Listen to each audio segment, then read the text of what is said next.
Brothers and sisters, நம்ம Muslims நடைமுறைப்படுத்தக்கூடிய விஷயம் எதுன்னு உங்களுக்கு தெரியுமா?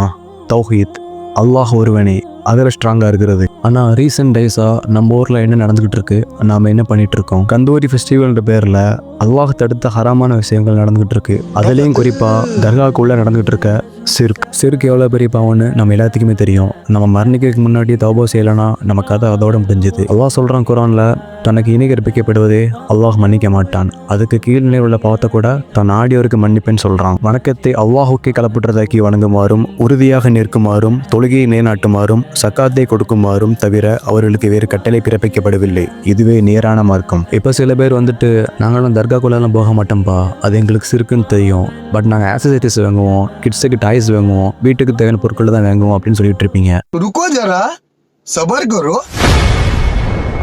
முஹம்மது நபி ஸல்லல்லாஹு அலைஹி வஸல்லம் அவங்க சொல்கிறாங்க, உங்களில் யாராவது ஒரு தீமையான செயலை கண்டால், ஒரு மோசமான செயலை கண்டால், இந்த இடத்துல நம்மக்கிட்ட 3 ஆப்ஷன் கொடுக்குறாங்க. அதில் ஃபர்ஸ்ட் ஆப்ஷன் உங்கள் கையால் அந்த பிரச்சனை ஹேண்டில் பண்ணுறது. அதுக்கும் உங்ககிட்ட சக்தி இல்லைன்னு சொன்னால் உங்கள் நாவால் தடுக்கலாம். அதுக்கும் உங்ககிட்ட சக்தி இல்லைன்னு சொன்னால் 3ஆவது option the last stage of ஈமான், மனசால் வெறுத்து ஒதுங்கிடுறது. பட் நாம் இந்த 3 ஆப்ஷன்ஸில் எதையுமே சூஸ் பண்ணாமல் நம்ம தர்காக்குள்ளே தானே போல் வெளியே இருந்து ஓஞ்சி ஆடிக்கிட்டு இருக்கிறோம், பொருட்கள் வாங்கிட்டு இருக்கோம்னு கிரிஞ்சாக பேசிகிட்டு இருக்கிறோம்.